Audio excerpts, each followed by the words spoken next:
Salam sehat selalu Parewa. Semoga Parewa semua sedang tidak fakir kuota untuk menikmati audiobook dari kami.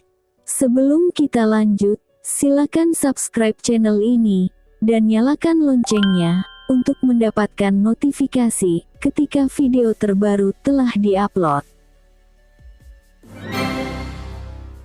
Tidak menunggu berlama-lama lagi, langsung saja kita simak audiobook ini. Mahakarya dari penulis kebanggaan tanah air, Asmaraman S. Ho Ping Ho. Suling Emas, bagian ke-52. Aku hanyalah seorang mahasiswa gagal, Bu Song. Tidak, aku bukan hanya mengajar kau tulis dan baca kitab agama tuh. Akan tetapi terutama sekali aku akan mengajarkan ilmu silat kepadamu. Kau berbakat baik sekali untuk belajar ilmu silat. Akan tetapi alangkah herannya ketika ia melihat anak itu menggeleng kepala cepat-cepat sambil mengerutkan sepasang alisnya yang berbentuk golok. Tidak, Paman, aku tidak mau belajar silat. Kenapa? Ilmu silat adalah ilmu yang jahat. Pangkal permusuhan sumber kekejaman. Hahaha. Omongan apa ini? Ilmu tetap ilmu. Baik jahatnya, kejam tidaknya, tergantung kepada si manusia yang mempergunakan ilmu itu. Betul, Paman. Akan tetapi, ilmu silat merupakan pendorong yang berbahaya. Kalau pandai silat, tentu menjadi berani untuk berkelahi. Kalau gemar berkelahi tentu banyak musuh. Untuk apakah gunanya ilmu silat kalau tidak untuk berkelahi? Bunuh-membunuh dan menjual laga. Waduh, dari siapa kau mendengar pendapat tentang ilmu silat seperti itu? Siapa yang bilang begitu? Yang bilang begitu adalah tidak Paman. Itu adalah pendapatku sendiri. Agaknya ayah anak ini seorang sastrawan yang benci akan kekerasan maka membenci pula ilmu silat, pikir Kui Seng. Ia diam-diam merasa heran mengapa anak ini demikian berkeras merahasiakan riwayatnya. Dan ia pun heran mengapa anak yang agaknya sejak kecil dididik sastra dan kehalusan, memiliki hati yang begini keras dan kuat seperti benteng baja. Anak yang pandai sekali mempergunakan pikirannya, yang sekecil itu sudah berpemandangan luas, dapat menangkap intisari filsafat kebatinan, yang berhati tabah tak kenal takut, berani mengemukakan jalan pikirannya secara terbuka dan jujur. Kui Seng makin tertarik dan suka sekali.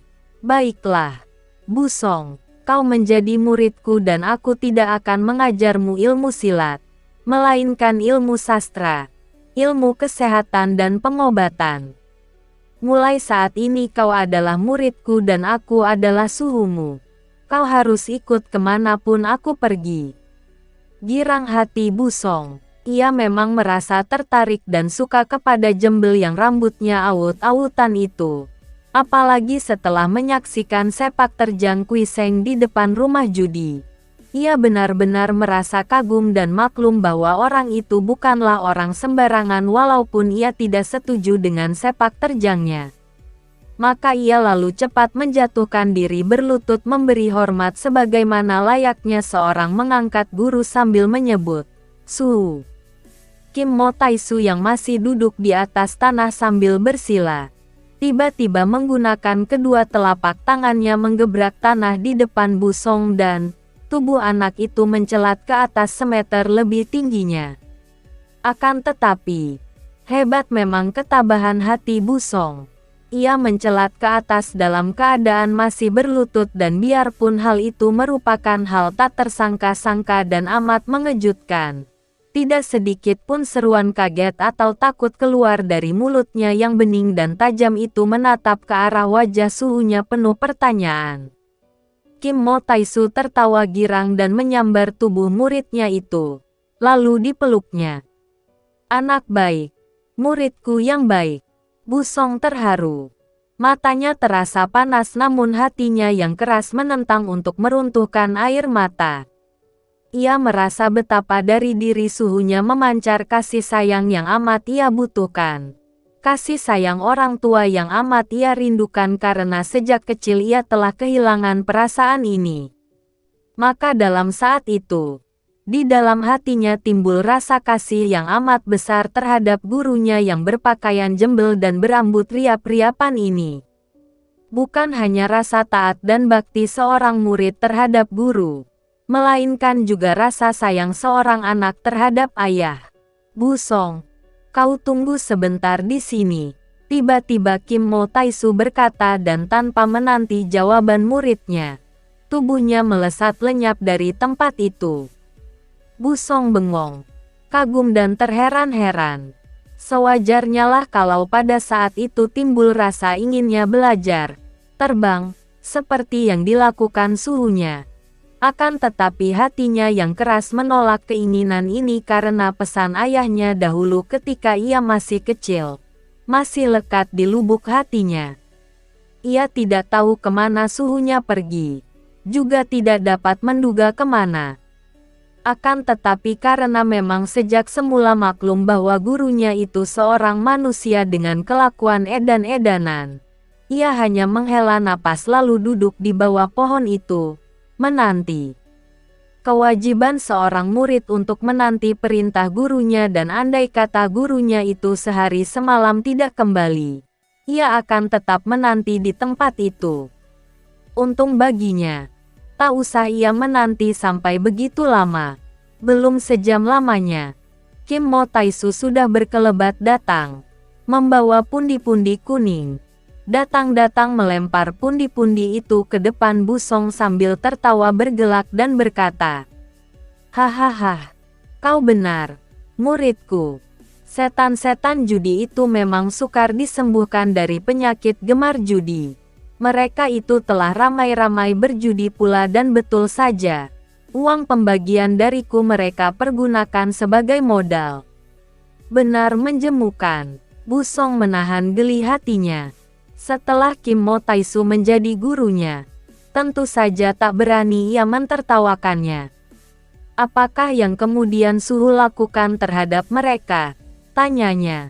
Sikapnya hormat, sehingga Kim Mo Taisu tercengang. "Aku, hahaha. Kurampas dari saku mereka 120 tael. Jumlah uangku sendiri. Kemudian kujungkir balikkan meja judi. Kelempar-lemparkan mereka ke atas genteng." Bu Song diam saja. Akan tetapi di dalam hati ia tidak setuju dengan perbuatan suhunya ini yang dianggap juga sia-sia belaka. Tidak mungkin dapat mengobati penyakit para penjudi. Malah hanya menimbulkan dendam dalam hati mereka terhadap suhunya. Kim Mo Taisu memandang muridnya dengan tajam sambil tersenyum. Mengerti bahwa muridnya tentu saja tidak setuju. Akan tetapi melihat mulut muridnya tidak mengeluarkan kata-kata sesuatu, diam-diam ia makin kagum. Bocah ini kecil-kecil sudah tahu akan arti ketaatan murid terhadap guru, dan pandai pula menyimpan perasaan. Akan tetapi ia belum menguji sampai di mana keuletan dan ketahanan hati muridnya ini. "Bu Song, kau melihat gunung itu?" Ia menudingkan telunjuknya ke arah sebuah bukit di selatan. "Itu adalah Gunung Tapisan.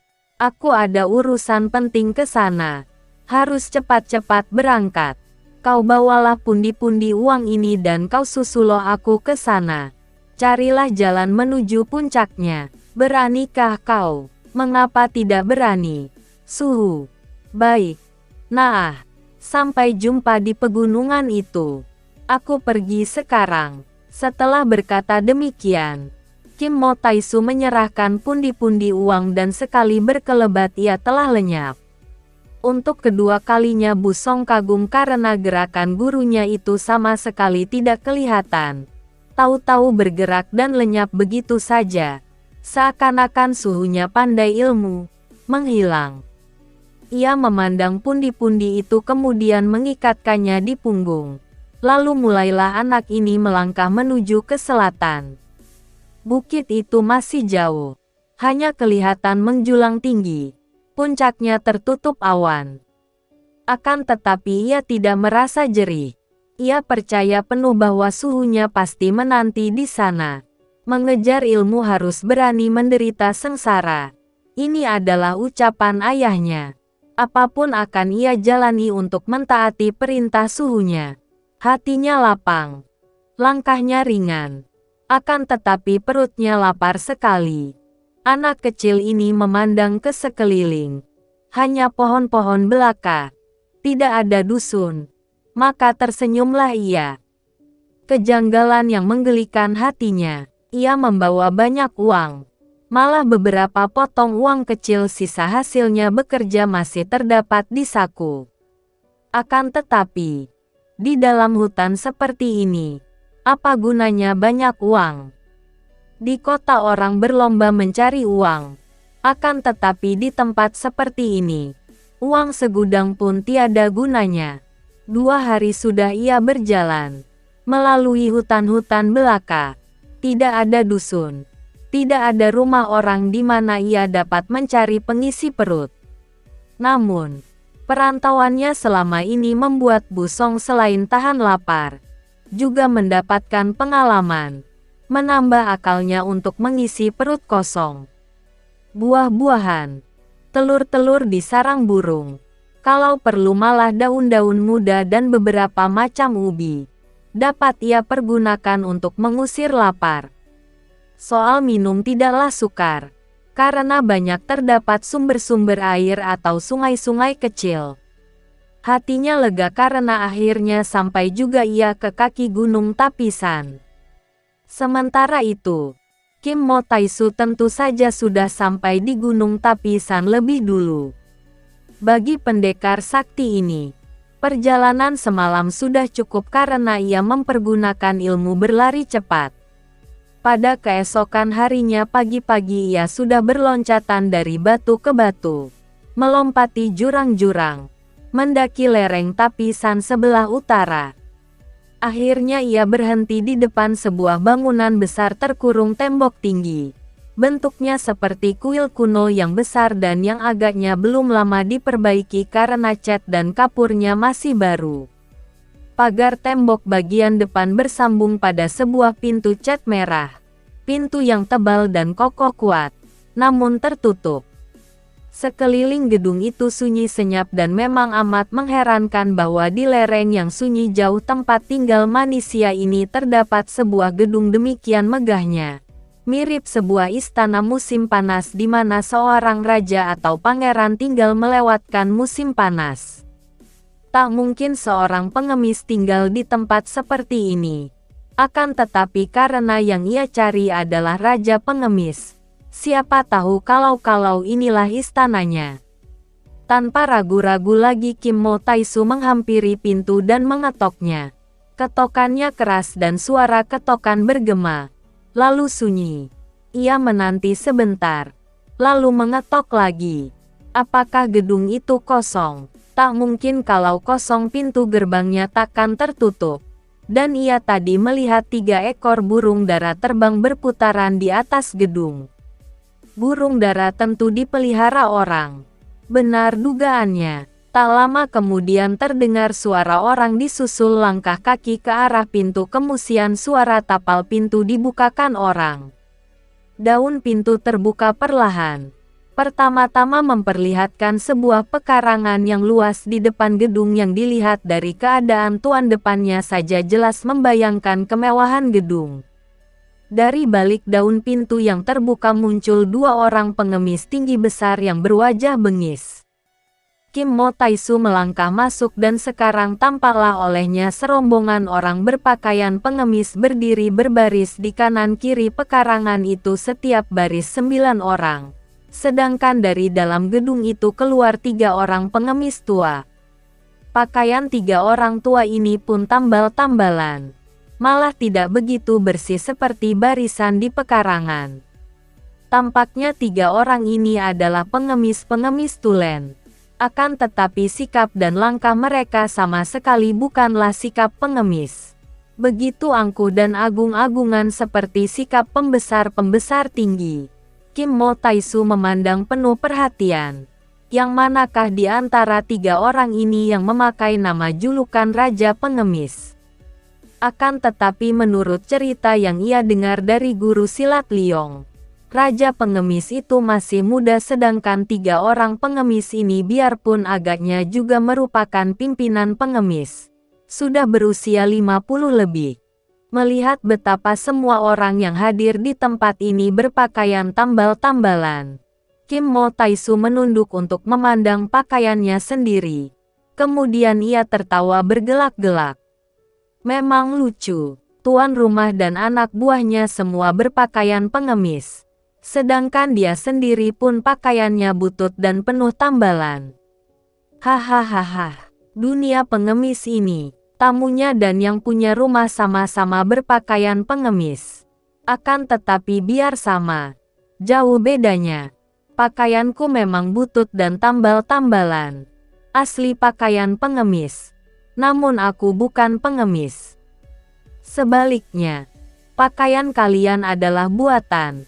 Sengaja ditambal-tambal seperti pakaian pengemis.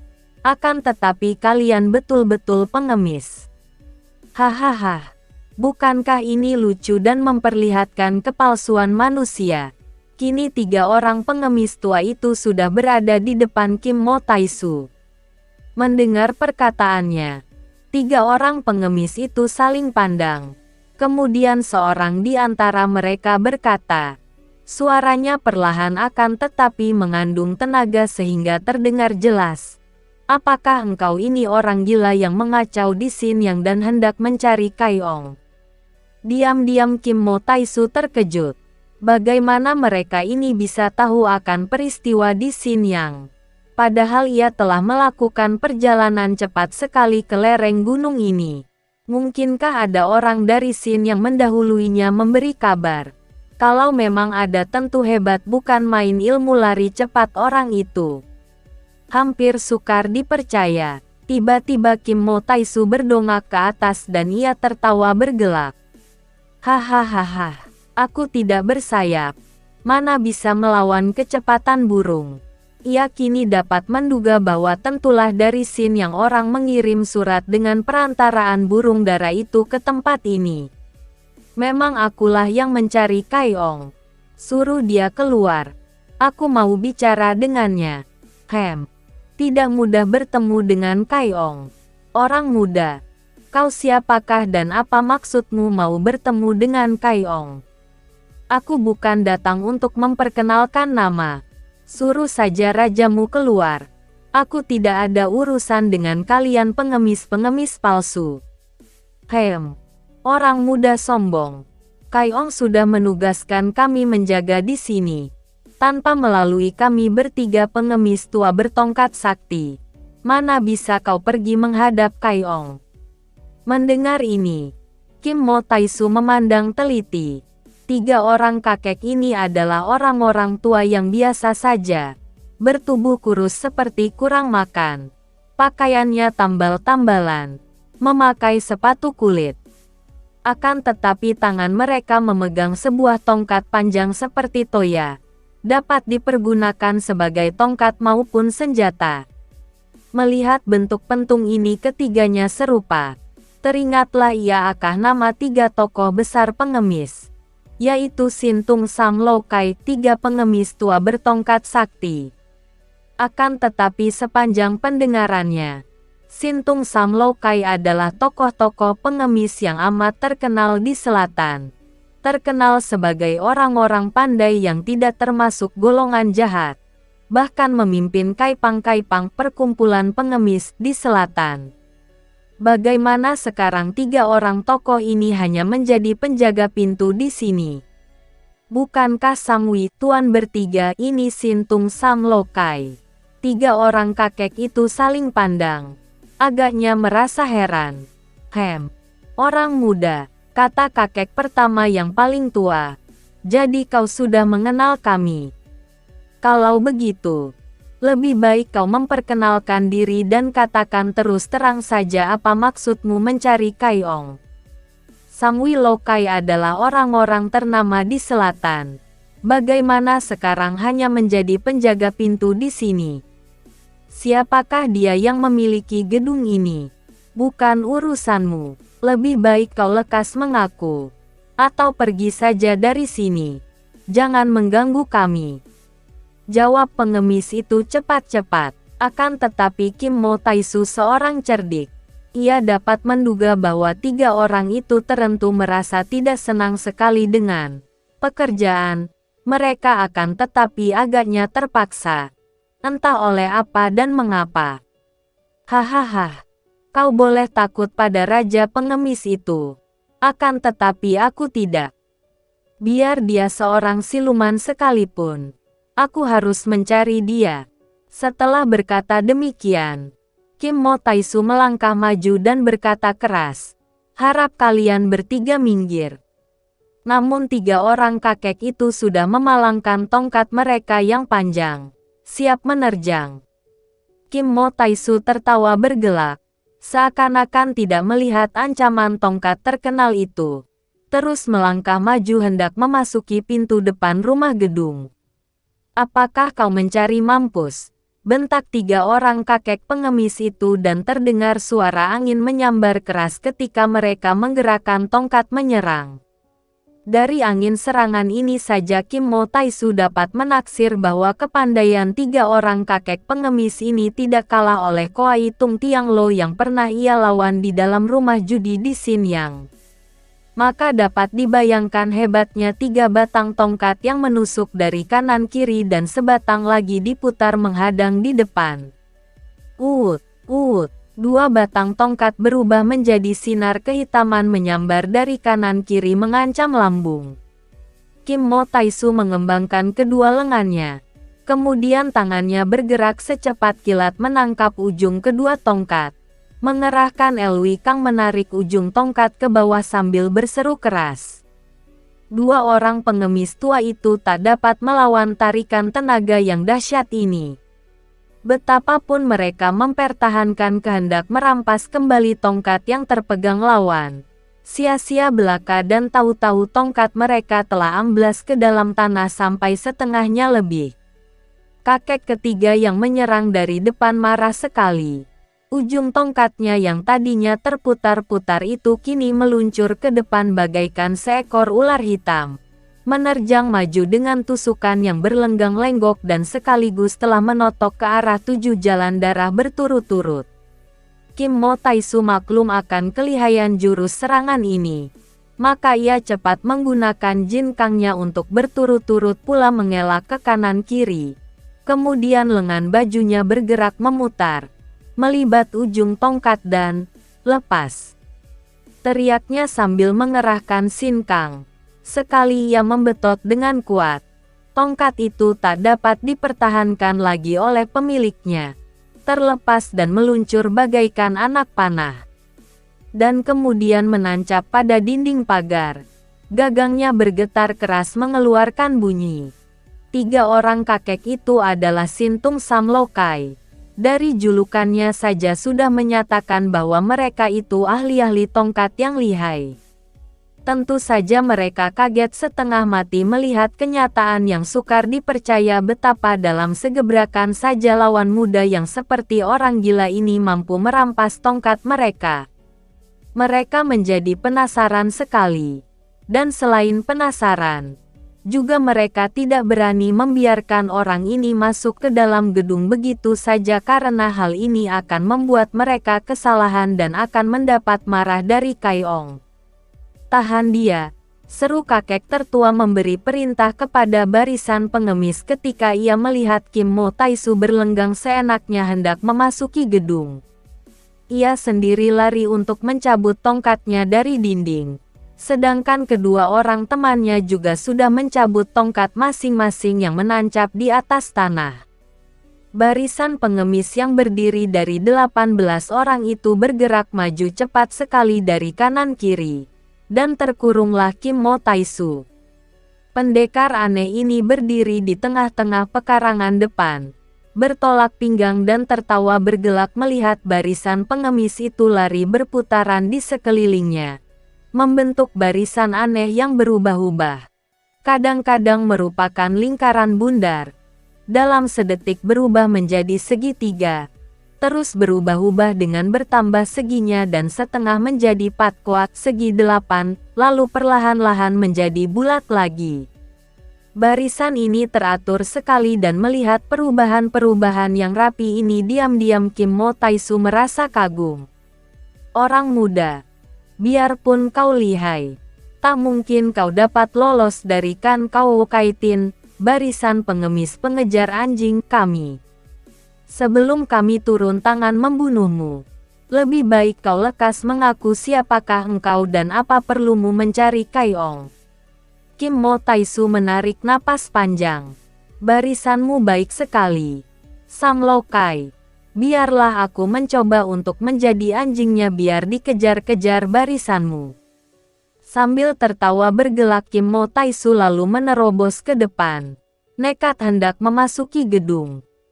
Segera di depannya telah menghadang 3 orang pengemis anggota barisan yang sekaligus telah menerjang dan menyerangnya dengan senjata mereka. Seorang bersenjata tongkat panjang, seorang lagi bersenjata pedang dan orang ketiga bersenjata Joan Pian, ruyung lemas semacam cambuk. 3 senjata yang amat berbeda sifatnya. Amat berbeda pula caranya menyerang. Namun ketika maju bersama, ternyata mereka bertiga dapat bekerja sama baik sekali. Seakan-akan seorang saja dengan 3 macam senjata.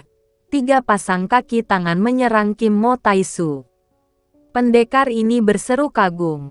Dan tentu saja ia tidak gentar menghadapi serangan 3 orang ini.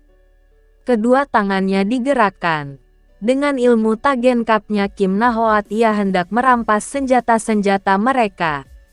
Akan tetapi 3 orang itu tidak jadi menyerangnya dan berlari terus ke depan dan pada detik itu juga, pengurung bagian belakang yang menyerang. Kim Mo Taisu cepat membalikkan tubuh, dan ia kaget melihat betapa 3 orang di bagian belakangnya ini bersenjata persis seperti 3 orang pertama tadi. Akan tetapi cara mereka menyerang berbeda. Sungguh pun kerja sama mereka tetap baik. Karena ia diserang dari belakang, Kim Mo Taisu terpaksa mengelak dan lewatlah berturut-turut pedang, toya, dan cambuk itu di samping tubuhnya. Begitu serangan mereka gagal, 3 orang ini bergerak lari. Dan kini 3 orang lain yang berada di belakang Kim Mo Taisu menerjang hebat dengan 3 macam senjata mereka. Secara begini, sebentar saja Kim Mo Taisu telah diserang bertubi-tubi oleh barisan 6 kali 3 orang ini. Dan ia betul-betul menjadi seperti seekor anjing yang dikejar-kejar oleh barisan pengemis. Kim Mo Taisu adalah seorang ahli silat. Ia memiliki penyakit yang sama, yaitu haus akan ilmu silat. Melihat hebat dan rapinya ilmu barisan Kan Kau Kaitin ini, ia menjadi kagum dan tertarik sekali.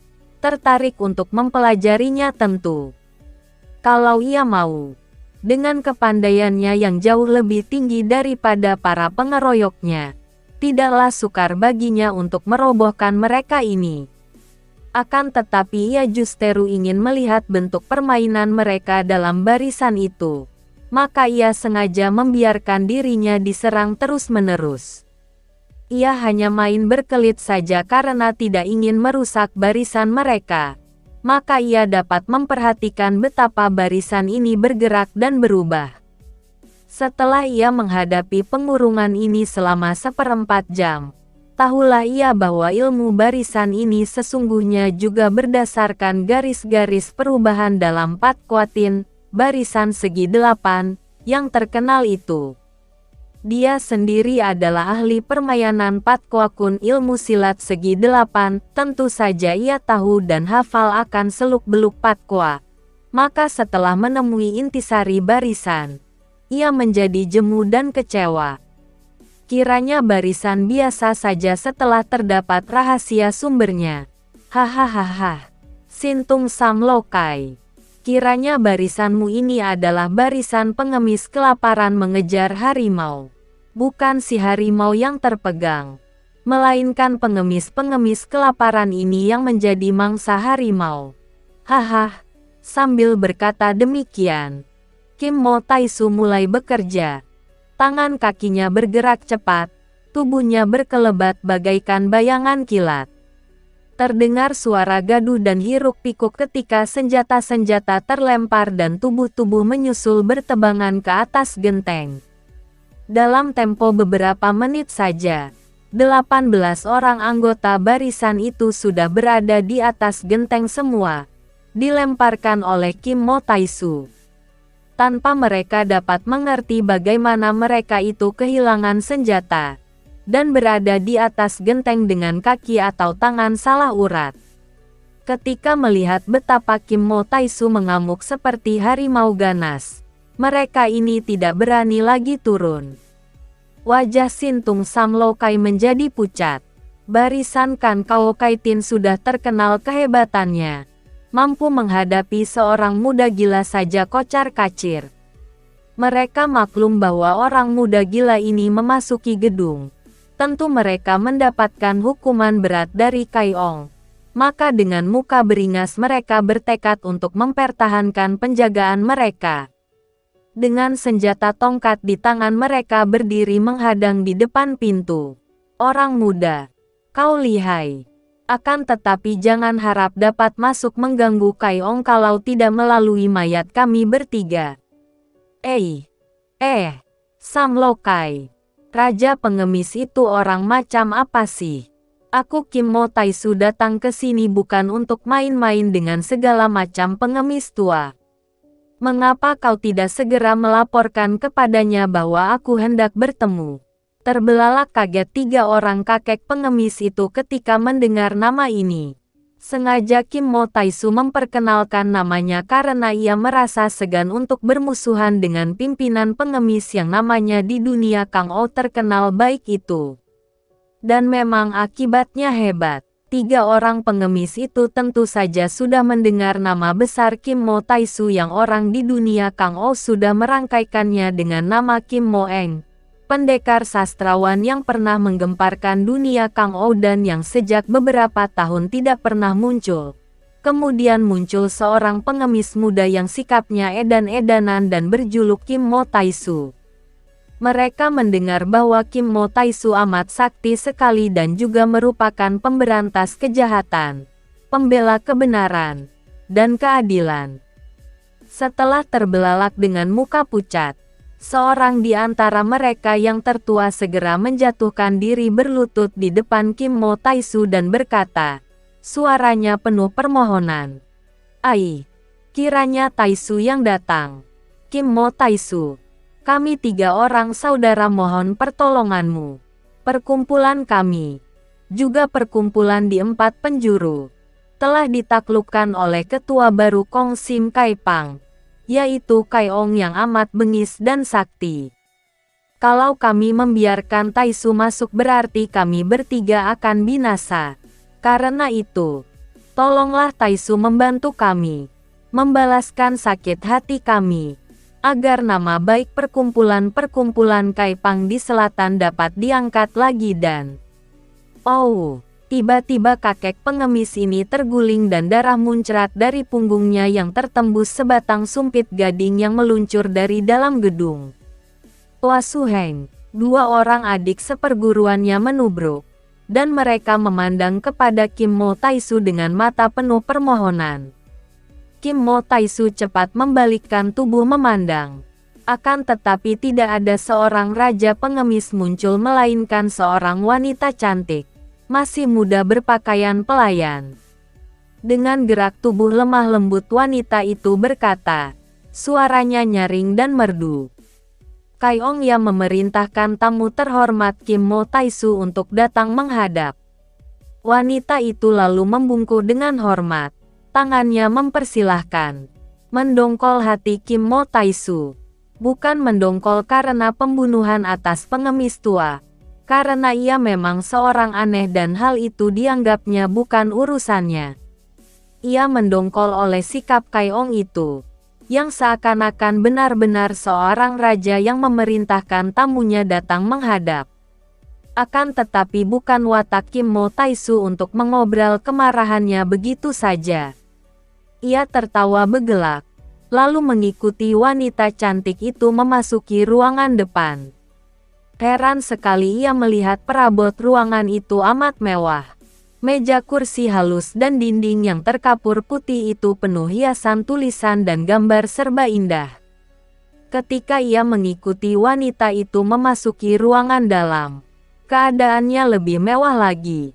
Bahkan lantainya saja ditilam permadani merah muda. Mereka maju terus ke ruangan yang lebih dalam lagi.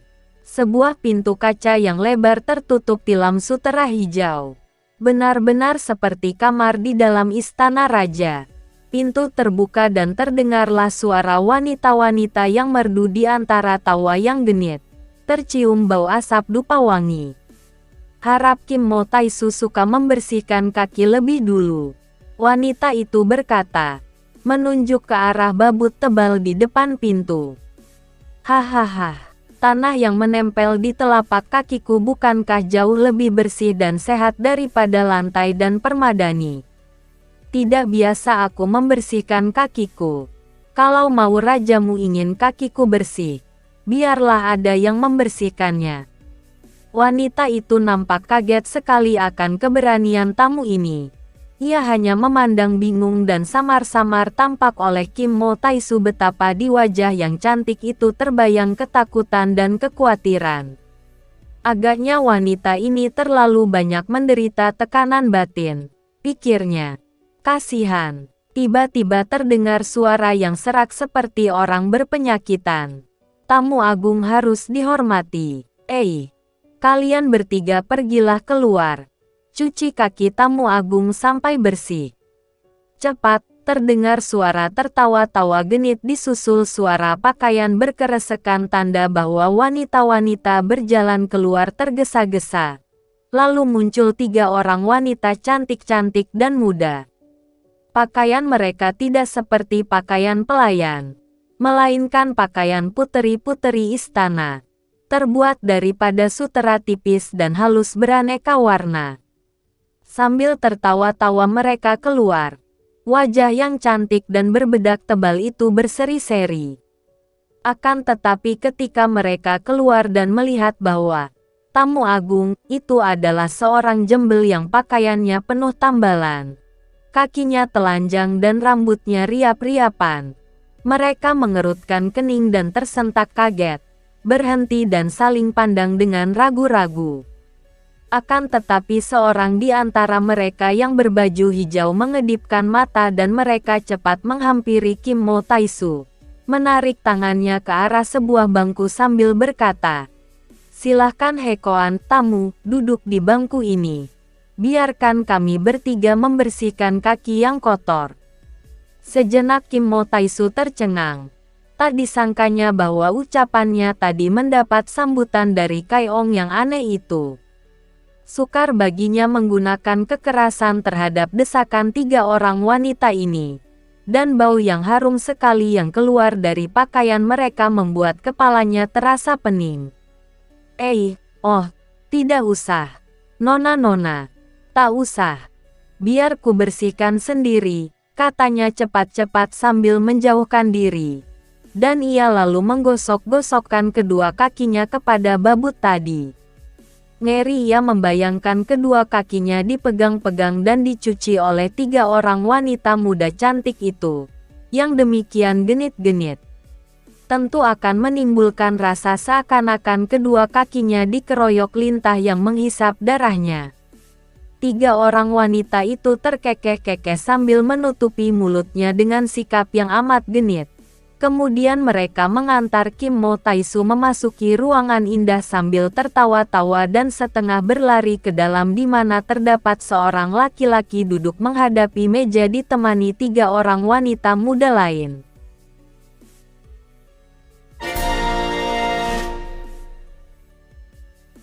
Suling emas, bersambung ke bagian 53. Terima kasih buat parewa semua, yang telah meluangkan waktunya untuk menyimak audiobox ini. Jangan lupa untuk di-subscribe, Selagi subscribe itu gratis.